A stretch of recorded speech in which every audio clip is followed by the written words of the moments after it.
Hola a todos y todas, les doy la bienvenida a Review con Georg Rachinsky. El día de hoy les traigo el libro Fronteras Territoriales del filósofo canadiense Will Kymlicka, que fue traducido en 2006 por la editorial Trota. Para los que no lo conocen, Kymlicka es un filósofo político canadiense que se ha dedicado fundamentalmente a reflexionar en torno al liberalismo, el multiculturalismo y los derechos de las minorías. También es codirector del Índice de Políticas Multiculturales, que evalúa las políticas multiculturales de 21 países en el mundo. Actualmente, además, es catedrático de la Universidad de Queen's en Canadá. Lo primero que tenemos que hacer para ir entendiendo el sentido de este texto es captar que las fronteras en gran medida se nos presentan como algo ya dado. Como pueden ver en este mapa, cada uno de los países ya tiene sus fronteras en algún sentido delimitadas. De ahí que surge la pregunta, ¿por qué reflexionar en torno a ellas? ¿Qué sentido tiene generar una reflexión filosófica sobre el valor o la importancia que tienen las fronteras? Al respecto nos dirá Will Kymlicka que existen por lo menos dos grandes motivos por los cuales las fronteras siguen siendo hoy en día un problema político y de filosofía política. Por un lado, en el mundo real no podemos asumir que las fronteras existentes gozan de aceptación, y mucho menos que serán aceptadas a perpetuidad. Ejemplo de ello lo podemos encontrar en el referéndum que generó Cataluña años atrás para poder separarse de España. Por otro lado, tampoco podemos asumir que la gente que no habita dentro del territorio de un país no desea o reclama entrar en él. Es decir, hoy en día hay muchas personas que desean entrar o reclaman entrar dentro del territorio de otro país, ya sea por una migración voluntaria o forzada. Pero hay un deseo de ciertas personas que no habitando dentro de un territorio desean entrar dentro de ese territorio.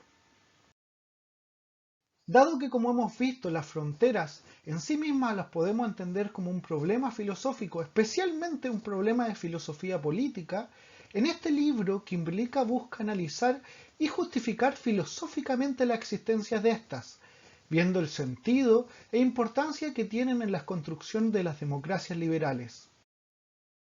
Él hará su reflexión desde la teoría liberal igualitarista. Esta teoría tiene como principio la igualdad moral de las personas, de lo cual se concluye que el bienestar de cada una de las personas importa e importa por igual, y por otro lado que el Estado debe tratar a todos los individuos sujetos a su autoridad con igual consideración y respeto. Teniendo presente esta teoría, Kymlicka nos dirá que las fronteras en los distintos estados, por un lado, generan jurisdicciones, o sea, normativas, leyes, etcétera, para las personas que habitan en ese lugar, y por otro lado, generan naciones, es decir, una identidad colectiva o una nacionalidad a ese territorio particular. Si bien las fronteras en los distintos estados han servido para generar jurisdicciones y una identidad común nacional, debemos reconocer, nos dice Kymlicka, que muchos estados contienen pueblos que no se sienten parte de la comunidad nacional dominante, ya sea porque la mayoría los considera extranjeros y por tanto se ha evitado su integración, o porque tienen y valoran su propia identidad nacional y por tanto no desean integrarse. De ahí que esta comunidad nacional dominante y los estados no son neutros frente a las distintas comunidades que habitan en su propio territorio. De hecho, nos dirá Kymlicka, ellos generan programas de construcción nacional. Cada estado va generando programas de construcción nacional que debemos analizar y que debemos mirar filosóficamente hablando. Ahora bien, si todos los estados generan programas de construcción nacional, especialmente para las personas que no se sienten parte de la identidad nacional dominante, ¿en qué se diferencia la construcción nacional de un estado liberal de uno realizado por un estado no liberal? En el texto de Kymlicka encontramos 9 grandes diferencias. La primera de ellas es respecto a la coerción. Si bien hay que reconocer que todos los estados, sean liberales o no liberales, tienen distintos mecanismos de coerción para ir construyendo esta identidad nacional, en los estados liberales, nos dirá Kymlicka, dicha coerción es más restrictiva. Por ejemplo, en un Estado liberal puede no entregarse fondos públicos a una escuela que enseñe una identidad diferente a la nacional, pero no se prohibiría que ésta existiera y que pudiera ser financiada de manera privada. Por otro lado, encontramos que existe una diferencia entre el espacio público y el privado. En los estados liberales, nos dice Kymlicka, las personas en el ámbito privado generalmente pueden tener, sin miedo a represalias, prácticas que no sean acordes a la identidad nacional. Por ejemplo, podrían profesar una religión en un estado liberal laico. Como tercer punto, nos dirá que en los estados liberales generalmente se aceptan las movilizaciones públicas de grupos o asociaciones que representan aspectos contrarios o diferentes de la identidad nacional mayoritaria. Es más, no solo se permiten, sino que muchas veces se otorgan los permisos para que éstas se puedan realizar. A su vez, los estados liberales tienden a tener una mirada más amplia de lo que es la comunidad nacional. Y esta no se limita a aspectos como raza, etnia, religión, etc. De hecho, en general, cualquiera que quiera ser parte de una comunidad nacional en un estado liberal podría llegar a serlo. De la mano de esto, los estados liberales tienden a tener una concepción menos exigente de la identidad nacional. De hecho, personas de diferentes culturas pueden ser miembros iguales en una nación, sin que para ello tengan que perder su religión o su costumbre, etc. El sexto elemento dice relación con la imagen de nación y el valor que ésta tiene.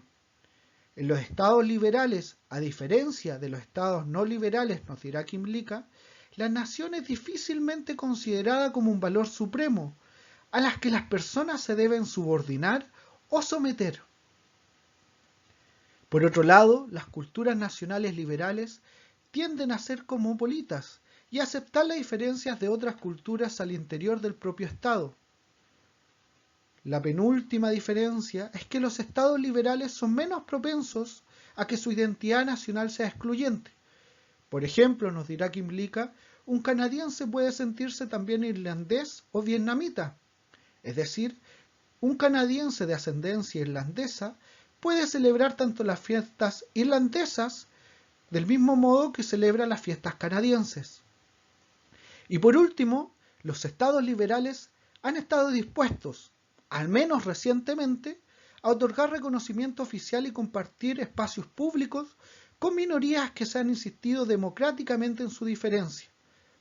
Por ejemplo, en Chile en los últimos años los letreros de los consultorios médicos públicos se tienden a encontrar tanto en español como en mapudungún. Estas 9 diferencias nos permiten entender que aunque los estados liberales consideran que tienen el derecho a promover una identidad nacional particular y a tratar de difundirla a lo largo del territorio del Estado, se trata de proyectos de construcción nacional autolimitados y específicos y que no violentan los principios de la teoría liberal igualitarista. A lo menos ese es el planteamiento de Kymlicka. Al respecto, te invito a poner en los comentarios si estás de acuerdo o no con lo que él plantea. Pero ¿por qué sería bueno que un Estado liberal genere una identidad nacional? Inclusive que obligue o coercione a los inmigrantes que llegan al país a sumarse a ella. Kymlicka ve 4 grandes razones.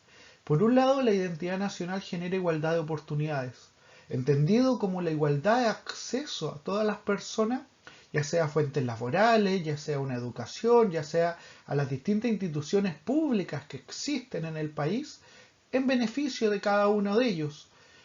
Tenemos que reconocer que las fuentes laborales, la educación y estas instituciones funcionan en el idioma de la mayoría y funcionan con las costumbres también de esta identidad nacional. Entonces es fundamental para la igualdad de oportunidades que las personas adquieran rasgos y elementos, especialmente el idioma, de esta identidad nacional.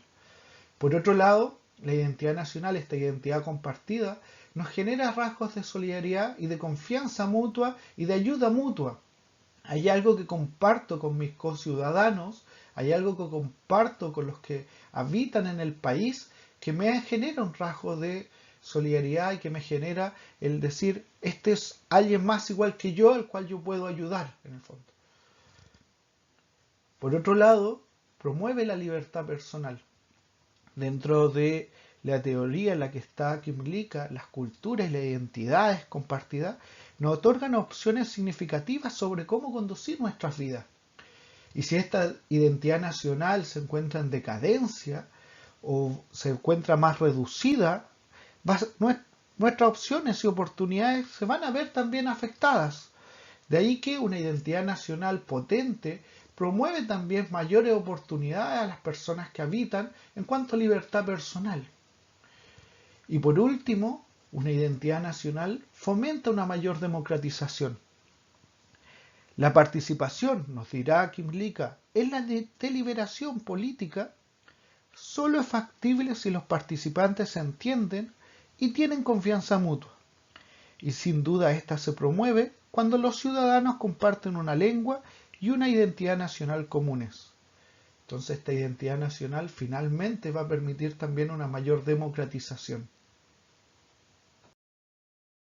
Teniendo presente todo lo anterior, Kymlicka concluye que ciertas formas restrictivas de construcción nacional son admisibles desde un punto de vista liberal igualitarista, y la diversidad de nacionalidades proporciona una base válida para la determinación de la localización y el funcionamiento de las fronteras. De esta manera concluimos el capítulo de hoy. Te invito a darle un like y a suscribirte a Review con Georg Raczynski.